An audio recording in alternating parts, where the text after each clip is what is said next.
What's up, guys? It's Wolfgang back with another Dorkfish review, and today we are looking at the Jada Toys Street Fighter 2 Ultra T-Hawk. Let's get into it.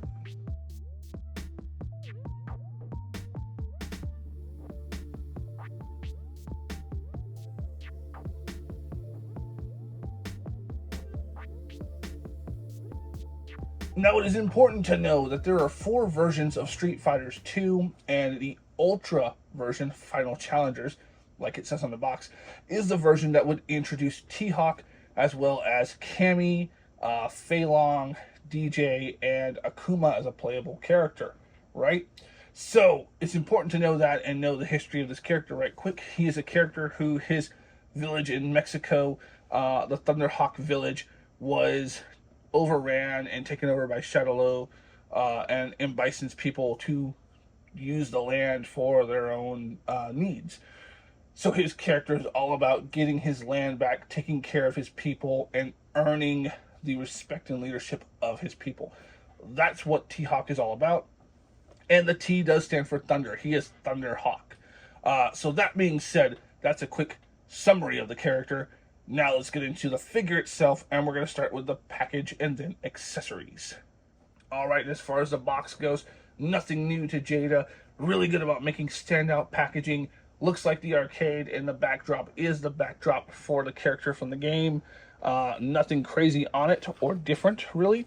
Just T-Hawk on the back. So, yeah, that's all there is to the box. So let's go ahead and get into the accessories and figure. Alright, and for accessories, he comes with a decent spread.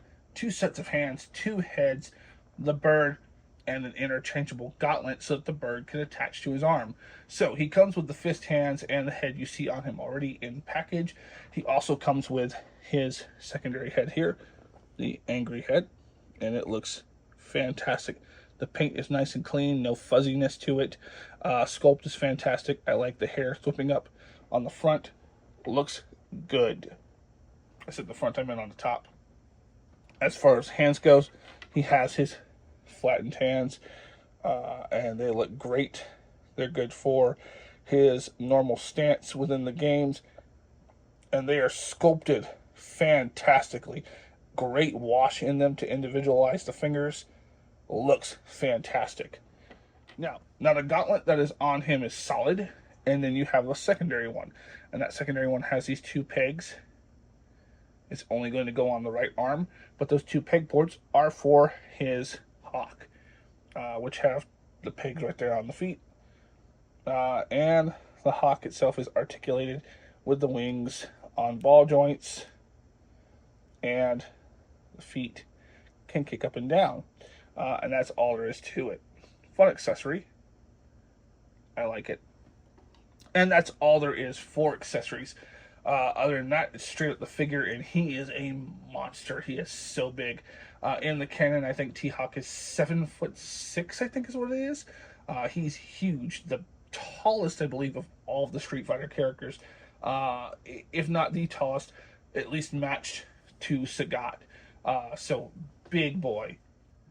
And as far as aesthetics go, this figure is amazing. I'm going to bring in another version of T-Hawk. Now, this is a custom paint job by somebody who actually paints for DC toys and statues. And it's a really, really cool paint. I like it. It's a little old, it's a little rough, but it's a cool paint job. I like the white. But the reason I'm bringing in the Soda Toys T-Hawk is I want to look at aesthetics, and Soda Toys is kind of the benchmark, or at least was the benchmark for Street Fighter toys. They were already relatively hard to get and expensive when they came out, and that's only climbed since. And to have a sample T-Hawk to go with this to show off, I think really sets the example for how good Jada has done a job of making this figure. The wrinkles, the details, the sculpt, the individual tassels that you have, while you don't have the tassels individually, the detail in the Soda figure, you can see that same detail, love, and attention in the Jada toy. And what's interesting is Soda being such a weird scale, because of what they were at the time, seeing the T-Hawks pretty close to lining up. In fact, actually the Jada T-Hawk being just a touch, a fraction taller, is interesting to me. So I'm not going to gush too much over the Soda Toys figure, but I do just want to point out that there's a lot of sculpt detail happening. Like I said, the paint job is obviously a custom, but there's just a lot of things happening with this figure all the way around that you can see. And Jada Toys has made sure to achieve the same thing with theirs. There's a lot happening all the way around. Details within the tassels, the sculpt could use a wash maybe to make those stand out. But texture all the way around. And this is something that Jada is very good at. They've textured their figures so well. The skin being smoother as the skin should be, clothes being textured the way it should be, the feather on his head being textured properly. I mean, there's just a really, really good depth to this figure, and that's because they didn't miss out on the details of how cloth should look versus how skin should look and how everything sits together. And then the wash on the skin is fantastic. The golden bands, fantastic. The headband with the hair sitting over it, it would be easy for these lines to be really fuzzy. And I'm going to bring that in. Let's see if we can see that. It'd be really easy for them to make these lines fuzzy, but instead they put attention to detail and make sure that it is very, very well done. The sculpt, the belt, everything fits naturally. It looks like clothing should look. It's not too sharp or too harsh. And while I like the clothing here, I think that those lines are a little too harsh as compared to this. This feels very natural. So in comparison, I think Soda is definitely a great figure. But looking at this one and seeing how Jada updated it and made it feel natural as clothing would look on a figure it's amazing. I think Jada did an amazing job with this figure, aesthetically speaking. And even more than aesthetics, I think its articulation is the best in the line. So let's go ahead and get into that. Now, just touching with aesthetics one more time as I go into articulation, there are still some things I find ugly, like the elbow joints and how flat and pinched they are, but at the same time, it really lends itself to the articulation. So, the articulation hasn't changed from the last wave, but he can look pretty far up, nicely down with the neck and head, good side to side, and movement and pivot attitude, whatever you want to call it. Great movement there. Shoulder goes, our arm goes out that far. Shoulder is on that ball joint that moves around. It's a floating cap. Moves around there. Bicep. Double jointed elbow. Looks ugly, but moves well. And right quick, in case I missed it, pin and hinge, normal hands there. His torso. This is probably, this whole section here is the best part of this figure. For his size, you wouldn't think he'd be able to move the way he does. But this is one of the best torsos on any 1/12 scale figure of its kind that I have seen in a while. Look at how far from the side he can move. Both sides, back, and the sculpt's up in there. Forward, and it's great. And it rotates no problem. And it's not super gappy. There's a little bit in there, but it's not really bad. And then it's a ball joint down below. 2 ball joints.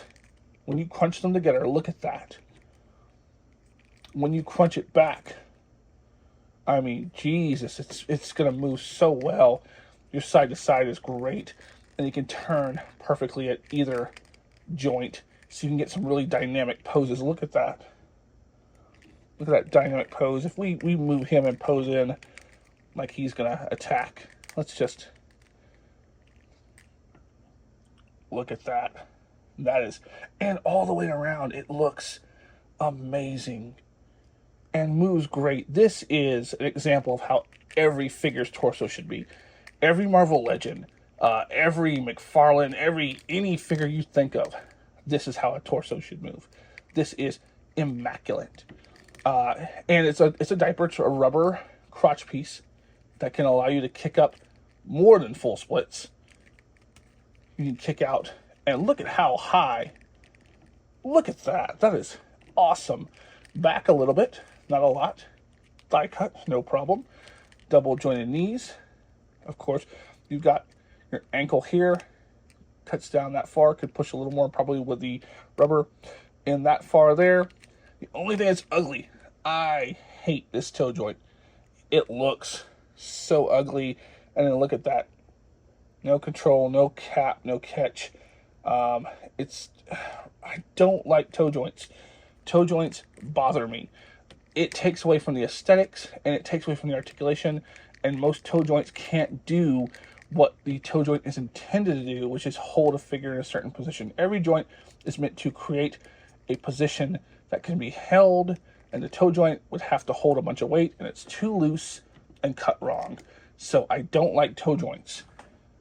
That being said, remove that, everything else is perfect. This is exactly what I want in a figure, and I do not know that they could do it any better. Balrog, I thought was the best of the line. And I'm wrong. T-Hawk is phenomenal. And if T-Hawk is anything to go off of, then Zangief may be the best Street Fighter figure made. We will see. I hold this in high regard with, I just got the Storm Arena figures. And I don't know which review is going to go up first. But that Storm Arena set is amazing. Ken and Ryu are so good. And this T-Hawk holds up to them. He is so good. He could be in the same argument as them. And yeah, T-Hawk may have just bumped Balrog off of my top 10 for the year. And that's crazy because Balrog is a personal favorite character. And T-Hawk is not a character I was familiar with till this review. But wow, T-Hawk is so good. All right, enough about that. Let's go ahead and move into size comparison. His articulation is great. Let's go ahead and do size comparison. All right, and first off, again, we have T-Hawk next to his Soda counterpart, as well as Sagat from Jada and Balrog from Jada, and then Ryu from Storm Arena, and all of this fits and works. T-Hawk is, again, I believe, the tallest character in the Street Fighters canon, and he's great. He stands head and shoulders above the rest. Here he is with a couple of other big beefy boys, Venom from Marvel Legends, Marvel Rivals, and the 2003 Super 7 Shredder. And he's great. I love this scale too. He fits amazingly into this collection.